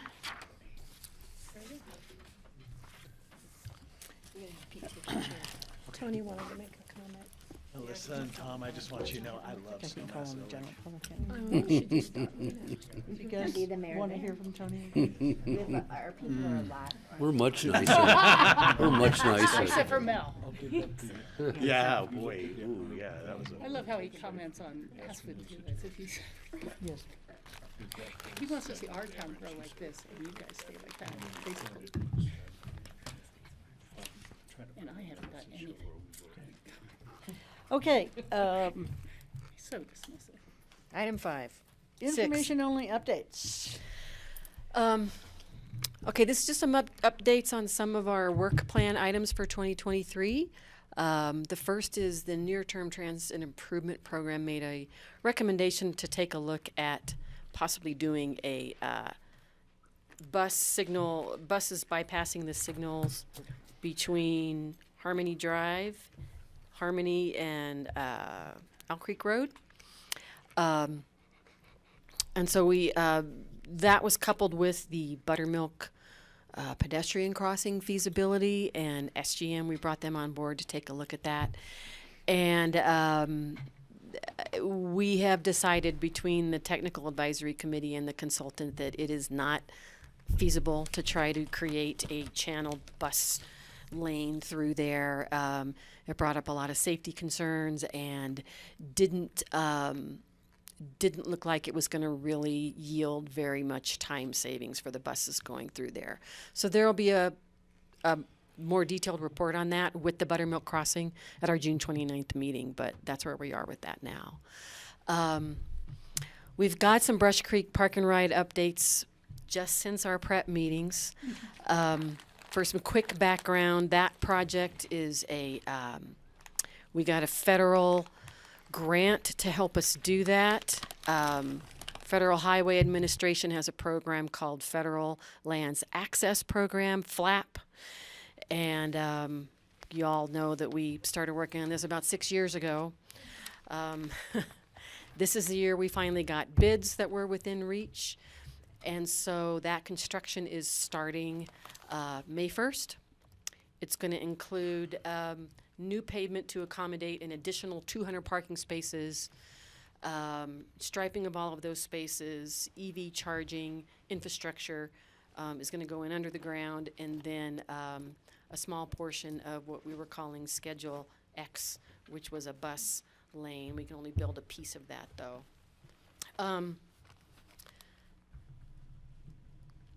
Oops, I'm sorry, I skipped too far. The carpool, and I'm going to have Pete jump in here in a second and talk about the parking management. The carpool permit kiosk will be maintained, and we are going to have overflow parking into the Buttermilk parking lot for the summer when the construction is happening. The county is not managing this project. The feds are managing it, and the coordination with those project managers has been a little bit challenging. They're all in Denver, and they manage a bunch of big projects. So we recently have come to understand that the temporary parking that we're going to have available during the construction is going to be fairly constrained. We're not sure. We have an idea of how many spaces we can fit in there, but because it's on a temporary surface and the spaces are not going to be striped, we're going to have maybe the same kind of parking effect you get when there's a lot of snow. People kind of get sloppy. They don't stay in the lines. And we think we're going to have between 120 and 200 spaces, but we're not sure yet. At Buttermilk? Or at available at Brush Creek? Brush Creek Park Okay. and Ride. Yeah, okay. Because of that, we are very concerned that that having the food truck there this summer is going to be a big issue, a big problem for having enough space for people just to park. At Brush Creek Park and Ride. I thought you were thinking about Buttermilk. Not for the food truck. It was very agonizing for us to sort of come to this conclusion, but the food truck itself takes up 10 spaces. Right. And then it also attracts a lot of extra cars to the facility. last year, when we did the experiment with the food truck, during one lunch period, it attracted 40 cars. We're fairly certain we're not going to have room to park those extra cars because of this small space here. And so and there is another issue also with the food truck that we didn't understand a few weeks ago, and that is that CDOT gave permission for that food truck experiment for only 1 year. And then they wanted it to be in its permanent spot. This approval for them came 3 years ago before we knew that we weren't going to get bids on the project 2 years ago. So everything's been delayed. And their regulations about allowing private enterprise on their properties is sort of a snag we're having in allowing the food truck to be an experiment for 2 years. It's a good thing Greg's not online right Well, now. He was. I don't see him now, though, do you? My concern was that the vendor I'm here. purchased that truck. Oh, good. Specific, and we're concerned that they invested significant amount of money for that truck, and we're concerned that now we're not gonna allow them, Yeah. they did it specific for this project, so, that worries me for the vendor and the investment that they made. Have we thought Yeah. of any other possibility? Yeah. Like the kiss and ride spot or something, or? We're actually gonna take a look at it within the city of Aspen. Testing, we have to go through council, and CJ's just starting that process now. But your comment is right in line Let's with put it our at the biggest base of concern. Smuggler and take up all those 10 parking places. We're just, A little more accessibility. You know, Close to my house, I the can Brush Creek Park and Ride, it's used by a lot of visitors, commuters, events, overflow events from Snowmass and Aspen. We find semi-trucks parked out there illegitimately, taking up the space. And so going into this, we're just feeling very nervous that our regular commuters that have come to rely on that parking space, they're not going to have it. And if Pete wants to talk more about the ramifications of that for Aspen and where, those folks are going to park, that's what we're very nervous about. Please. No, I mean, obviously this project's going to have an impact on traffic coming in. As I've shared before, our traffic counts, our vehicle counts, and our core has done very well. And some of these programs that you've all enacted have done a great job. And, since COVID, we've definitely seen a decline in vehicle trips. And this project is going to impact that. We're going to see numbers go up again. What about Kayak parking? TIHAC is, managing TIHAC gets tricky just because of the jurisdictions. We obviously help out when we can. You will see, people will use that, but we wouldn't They're promote that. probably going to use it anyway. They're going to use it anyway. I just think the biggest opportunity is to work with Buttermilk. And so we'll be working with the city of Aspen. Our IG actually expires in July, I believe. Yeah. So it's an opportunity for us to reevaluate Buttermilk and use it more effectively this summer. But this is going to be painful. We knew it would be. But the good news is we're going to get that project done this summer rather than doing it in a phased condition and have it extend 2 years. That's great news. Kelly and then Rachel? Tori has the answer first. Okay, Tori. Kelly? I think Kelly was first. What is the changed condition here? Did we not know what their construction and staging plan was? We, because they're managing the project, the feds are managing this, and they're working directly with the contractor, we weren't getting the information that we needed. We'd been asking them for weeks to take a look at the temporary parking plan. We assumed that the contractor had created that, and it wasn't. In fact, from our reading of the contract, we thought the contractor was going to handle this and tell us how many parking spaces we had. That wasn't the case. And our efforts our communication efforts with the project team, the federal project team in Denver, have just been a little bit frustrating. I mean, if they had less space, they would make it work in less space. What happens here on a federal contract is they essentially had trouble getting bids the first time that we're within room. So they made some concessions through this whole piece. And obviously the most efficient way to get a contractor in and out is to be able to close the entire thing down. And that agreement was made. Brian, did you want to add to that? I was just going to say, we always knew that this overflow parking at Brush Creek Park and Ride was going to be used for parking. That was going to be the available parking. It was a matter of who was going to set it up. And we thought the contractor was going to be fully responsible for it. It turns out they're just putting aggregate down, kind of hard surfacing it from a temporary basis. And then as staff will go out and delineate these bays of parking and try to make sure people can park the best they can. That's really the only changing condition. I'm just picturing cars all along that east edge every day. Yeah. Well, Tori? and oh, sorry. Oh, mine was just a clarifying question about what you've got up here. Where's the new parking? The brown or the blue? Sorry, this is something that we put together so that it would clarify. Obviously, it's not working. The upper area, Tori, where it says construction staging, that's where the project limits of construction are going to be. The area down by the blue is, if you take a right coming in, that's that area that's all gravel in the natural area. That's the park that we have our sketch there of how we're going to put in the parking spaces, and we're trying to maximize it. And you also want to delineate it so that you don't get people, they'll park wherever they want. And so we're going to try to figure it out. And like Brian said, we'll go out there together and we'll try to find the most efficient way and to control it. The one key piece about this one is it keeps the carpool kiosk open so that we don't lose that program during this. Okay. So where cars are shown on here, that the reason that says construction staging area across is because that will entirely be shut down. Yes. There will be some parking moved to the east.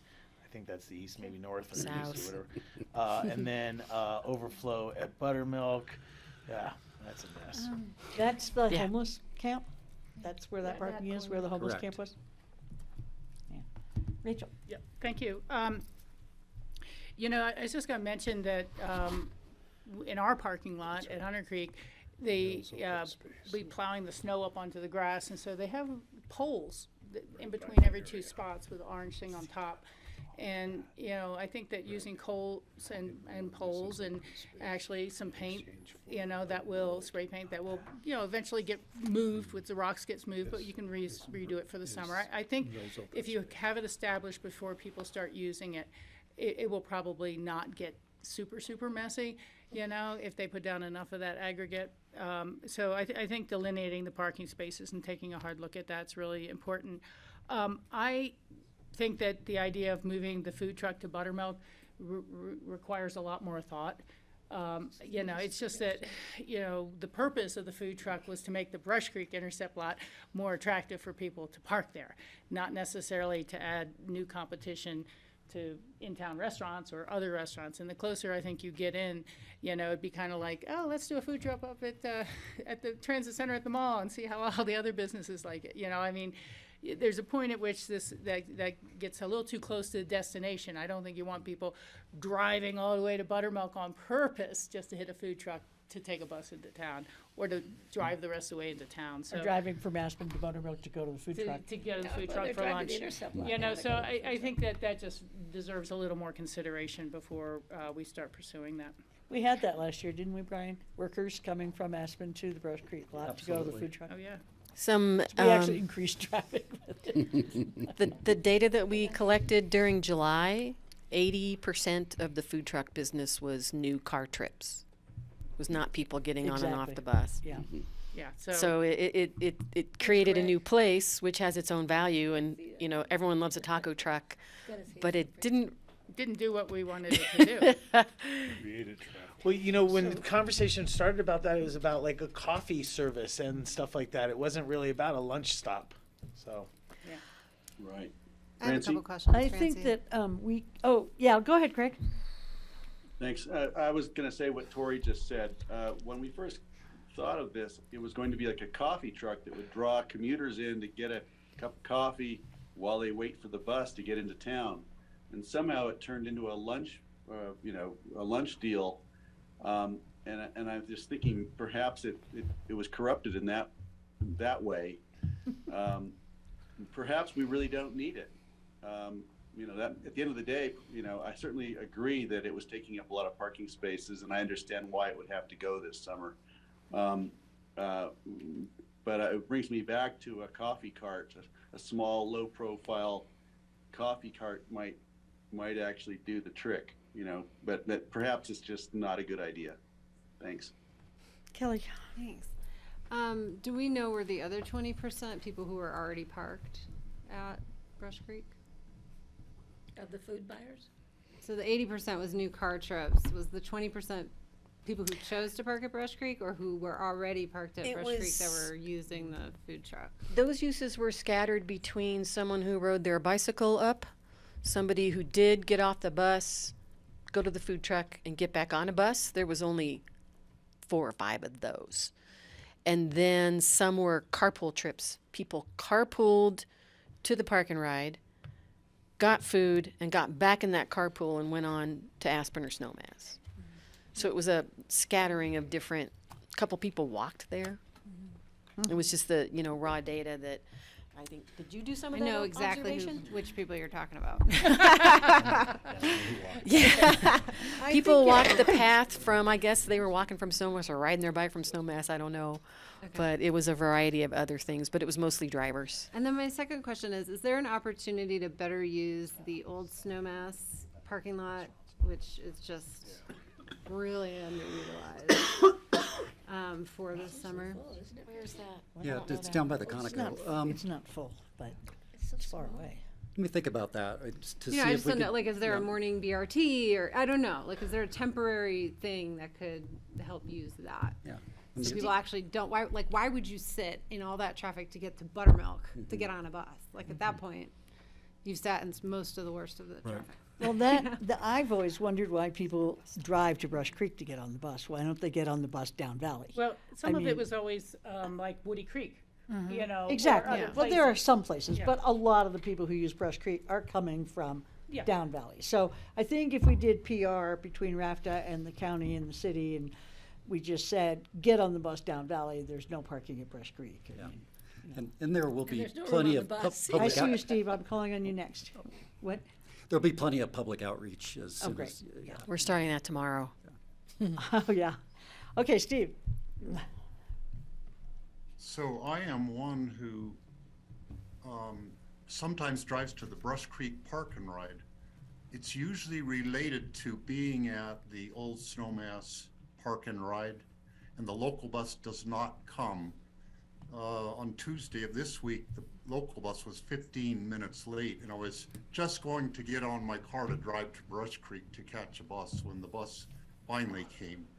So that's, I think, some people they try to use the down valley ones, and sometimes it doesn't work. Your bus is just so late that you end up having to drive farther up and to the Brush Creek Park and Ride. There are BRTs coming through there. There's the Snowmass direct buses come through there, and you can get on that going towards Aspen. So there you have different options. And all the discussion about the food truck, I agree, it probably needs to just go away. But I do want to comment about the temporary parking, which is where we had the homeless encampment during the pandemic. And that's pretty rough terrain in there. It's going to take a lot of aggregate to make it workable for putting cars in there temporarily.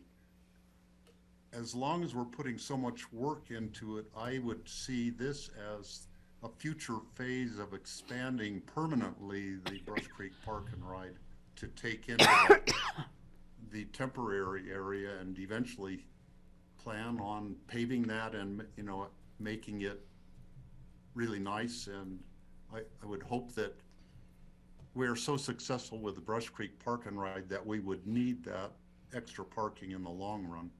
So I would do the temporary design. Maybe we don't control it if it's the federal contractor doing it, but I could see that being a great place for future parking that's easily accessible to the bus stop there.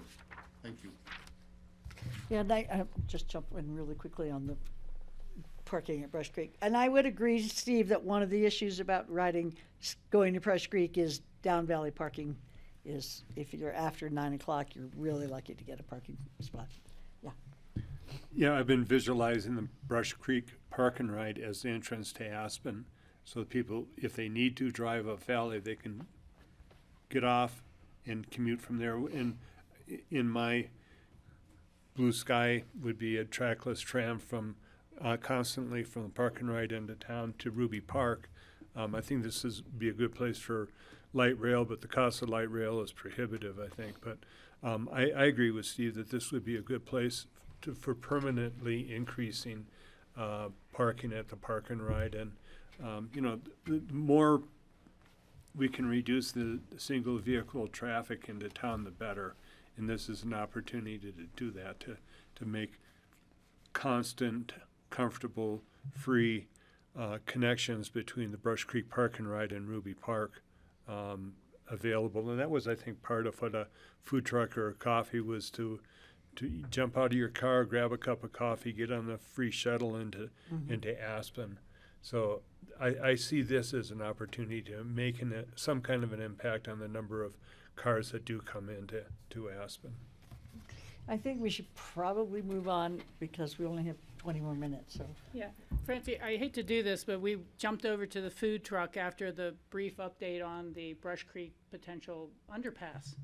And I understand the reasons, we all briefed on this beforehand, of why the transit priority corridor and transit wouldn't work there. It doesn't give much an advantage. It had a lot of issues.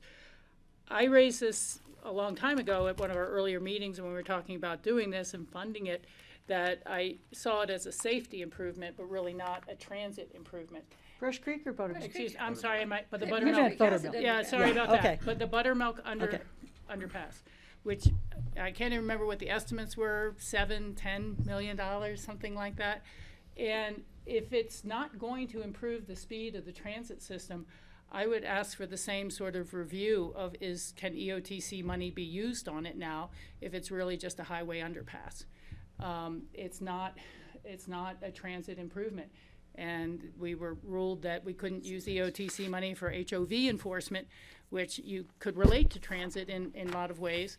I really question the use of this money. I don't question the need or the desire, but oddly enough, we have the ski company saying they think it's perfectly safe and they don't want to contribute any money, and the vast majority of the users are skiing at ski company mountains.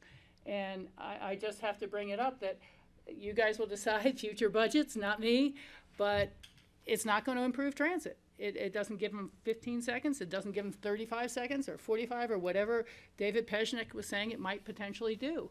And so I do think it's a safety improvement for the highway, but it is not a transit improvement for our system. And so I really question allocating those millions and millions of dollars towards it. So I'll leave it at that. Thank you. So that is on the next EoTC meeting agenda. So we'll make sure that we bring those points up. Rachel. And we'll have Or- cost estimates. And have the a result legal of our opinion public about the money. outreach. Absolutely. Yeah. So go ahead with HOV. Thank you. Okay, as we talked about in our prep meeting, we had a legal opinion from County's General Counsel, John Ely, that the way that the law is written, a transit sales tax really shouldn't be used to enforce motor vehicle laws. So that's where we are with that. I see you. Patty? I beg to differ with my legal counsel, and he knows that. He wished me well. I'm differing with him at this meeting. I see a direct connection to the HOV lane and mass transit, and the need to enforce the use of the HOV lane based on mass transit use. The reason that the HOV lane is in the wrong lane is based on mass transit needs, for bus stop pullouts, for slip lanes, for, all those issues, designated bus lane, access to that. It's all directly related to RAFTA service. And I think enforcement of that lane has a direct connection to our enhancement and maintenance of our rapid transit system, our mass transit system. Rachel? I won't speak to the validity of the attorney's opinion or not, but I do believe strongly that we need to have HOV enforcement. It's part of the transportation demand measures that are in the record of decision.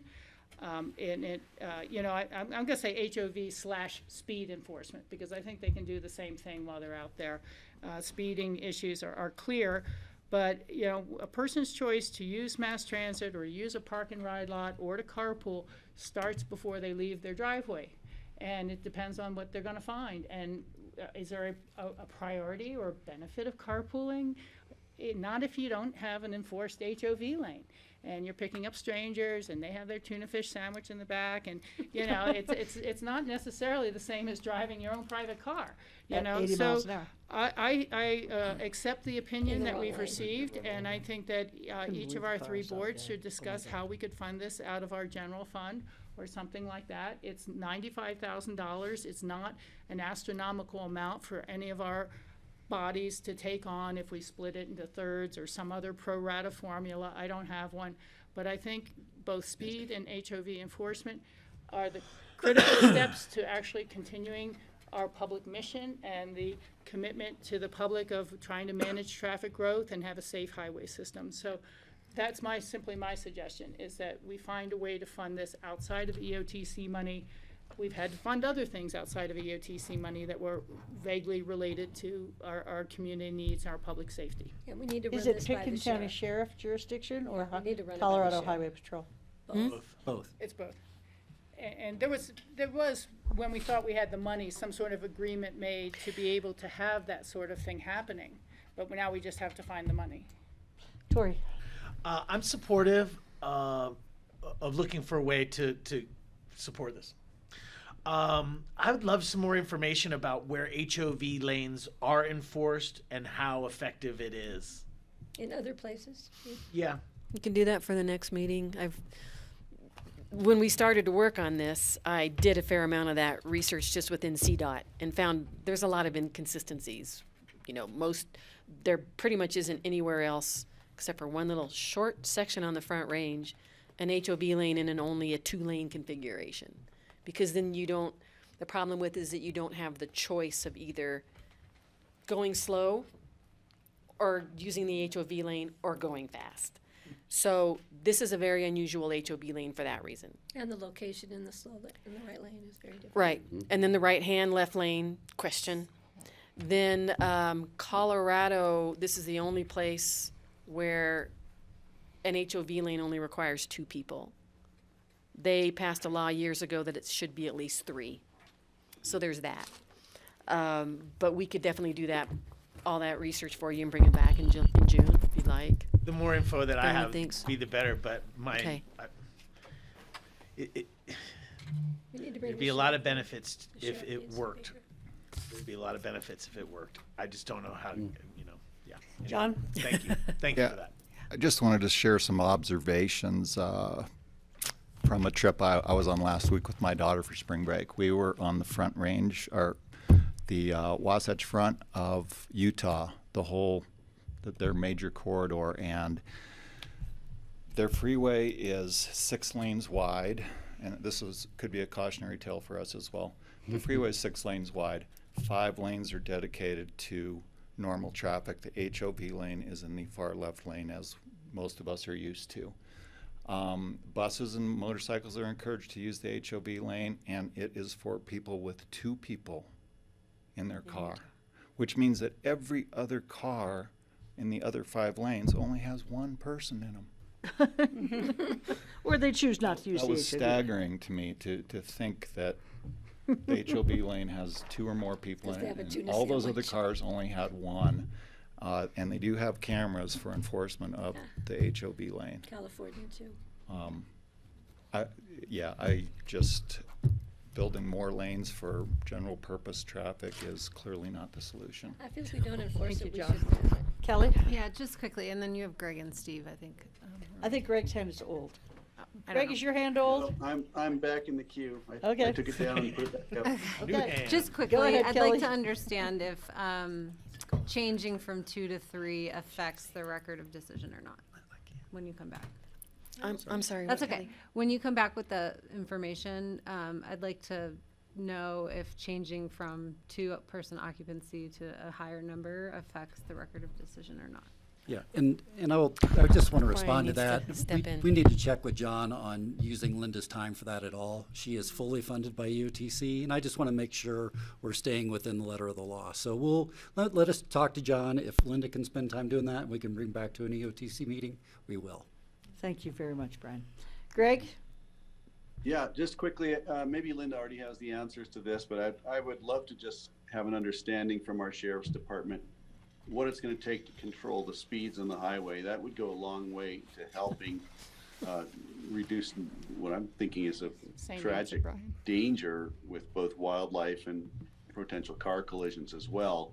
It just seems that CSP has abdicated, and I don't know how our sheriff's department has been doing, but what is it going to take to get the appropriate level of speed control on the highway? And I think a certain amount of HOV lane enforcement would come along with that. So at our next meeting, could we have the sheriff or a representative come and speak to us about what they're doing? And perhaps that's not necessary. Maybe that's Brian and Linda already, but I just wanted to throw it out there that I'd love to hear from them on why do we have this problem, and what is this Colorado State Patrol doing about it, and what is our sheriff doing about it? Thanks. Well, I can just to remind folks when this item was when David started to work on this for this 2023 work plan, the $95,000 was to pay these officers overtime. So both Pitkin County and Colorado State Patrol said they don't have the staff to do it. So this was going to pay them overtime. So I imagine we're going to hear staffing is one of those answers. But I agree. Steve and then Rachel. So, thank you, Madam Chair. And this is an old hand. Greg's is not an old hand. Mine's older than his. I remain adamantly opposed to the HOV lane from the Brush Creek down to Basalt. I am totally in favor of it from Brush Creek into Aspen. And I want to suggest, I mean, the problem that was presented was that raft buses would have trouble getting back into the flow of traffic on Highway 82 without the HOV lane in the left lane. It's a 2-lane road. Even if all the cars were in the left lane, it still would be dangerous for a raft bus to pull out into Highway 82 because there are people weaving in and out and speeding excessively down Highway 82. And anytime any raft bus pulls out onto Highway 82, if there's any other traffic around, it's a dangerous situation because someone is liable to do a totally unpredictable lane, change lanes without using their turn signal and speeding excessively. So I want to propose an alternative that maybe would work in some locations, and that would be to put some money into extending the acceleration lanes, leaving the raft of bus stops in the down valley portions, so the raft of buses could get up to the highway speed before having to merge into the traffic on Highway 82. And I think that would make it safer and be, to me, a good alternative to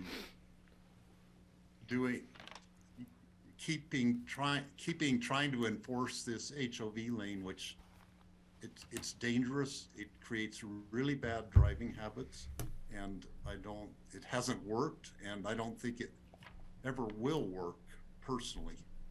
Even with law enforcement out there, it creates dangerous situation. Doing acceleration lanes for a raft of buses, I think, would be safer, and that's where we should put our money. Something to consider. Thank you, Steve. Okay, one more comment on HOV lanes, and then I'd like Linda to have a chance to do her last topic before we adjourn. Yeah, go ahead. Yeah, thank you Hey, so Francie, much. Oh, Greg here. Oh, sorry. If you don't I'll mind, be just to respond to Steve as being on the RAFTA board, perhaps we should get some more feedback from RAFTA on just how essential they think the HOV lanes, bus lanes are for making the buses run on time. We had a big conversation about buses running on time. If the highway is clogged up with cars more to a greater extent than they are now, the buses are not going to be working as efficiently. I think that's pretty much what I'd anticipate their answer would be. So we have to remember we're trying to create a situation where buses are the efficient, quick way to get to town. Thanks. Thanks. Rachel? Thank you. I just say that the reasons, Greg, for lack of enforcement in the state and the highway and everything is a lack of money at the county level to pay extra sheriffs and more for sheriffs, a lack of funding at the state level. And if anybody missed this little factoid, the state budget this year is going to include $9.1 million to go to the Department of Corrections so they can pay a $1,000 a month stipend for housing for the Department of Correction workers in Sterling, Canyon City, and Buena Vista.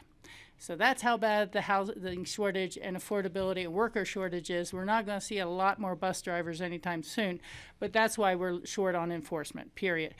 I just think that we have to realize that the HOV lane enforcement is one of the baseline recommendations of the Aspen Institute mobility study. People have already said, oh, this one's too far away for infrastructure, for congestion pricing, and this one is a little far away too. Well, HOV lane is already right here, and it is the foundation of a mass transit and transit management system. But the bottom line on it is you would have to reopen a different record of decision from Basalt to Buttermilk to get them to change that at all. So that's where we're at. I do think we should find the money to do this, to move it forward. It's not a lot of money. We have to keep the public safe. We need to find a way to fund more people to do this. Thank you. There will be 42 new bus drivers in the fall because we have 42 housing units available for RAFTA drivers in the fall. So there is some hope in the future. They can't enforce the HOV lane. No, they cannot. All right, Linda, let's go to your last topic. Speaking of congestion pricing, we are our staff is recommending that we just delay this project until the infrastructure regarding around the Newcastle Creek Bridge is further along, or that we have a closer idea. I don't know. I'm going to ask Pete to say the stages of this study that they're engaged in now, or about you're in RFP process for it now. Just until we have a better idea of what our facilities are going to be coming into town. We feel that money spent on it now would have to just be, a study would have to be redone once we know for sure what that's going to look like. Both the technical piece and the human piece. So that's what we're suggesting, is just to delay it until. Well, I've been here 30 years, and when I moved here, we were talking about the entrance to Aspen. I moved here 43 years ago. When we were talking I was going about to say the that you entrance got to the conversation late for you. Boy, we got to fill you in on a lot. The technical piece of how you set up these zones and the cordon, it's very technical, and sort of trying to do that when we're not sure what the public sentiment is going to be about the infrastructure would add another layer of potential public controversy onto an already complicated process. And really, our EoTC staff here has talked a lot about going forward, the studies that we do. We want to make sure we're efficient with how we spend money on those, and that they are things that will get on the ground. So all of the things that make up dynamic road pricing, as we've said, are very exciting to us as transportation nerds. We know they're very effective in the right contexts. They're innovative, they're forward-thinking, they're cutting edge. But we do need to be more certain about our infrastructure before we spend the money on a study on it. I think we all appreciate that. I do think that with the rate of construction up here, we're not gonna make a dent on trucks for quite a while. Mhm. Those guys drive their trucks. Right. They're some of the best carpoolers, though. They are. They could be better though. Well, Francie, really quick, that's why we went with 2, because truck drivers, because a lot of the trucks don't have capacity for 3 people. So we didn't want to burden them with not being able to use the HOV lane. You know, and I could be wrong, but I seem to believe that it was again set up to be ramped up as needed, similar to moving from buses to rail, that if the road was continuing to get more congested, just like parking rates go up, you would change the carpool numbers from 2 to 3. Yeah, but when we set the When we number started, 2, we I took into agree, but consideration. that was before they had the Super Duty trucks with 2 back seats. Well, there's still some guys with bucket seats, trust me, with 3 on the floor, or 3 on the tree, or wherever they want. Is there anything that anybody needs to say before we adjourn? Those old trucks. Thank you all for all your work. Rachel, thank Thank you, you. Rachel. Thank you, Thank you, Rachel. Rachel. Solving everything while I'm gone. Don't worry, we'll take care of everything in the next year, So I'm I sure. appreciate that. Francie, will you entertain a motion to adjourn? I would entertain a motion to I'll adjourn. second that. Thank you. All those in favor, please say aye. Aye. Aye. Thank Rachel, you guys. you are a masterpiece, one of a kind. I've contributed Everyone in unbelievably. Aspen's a one of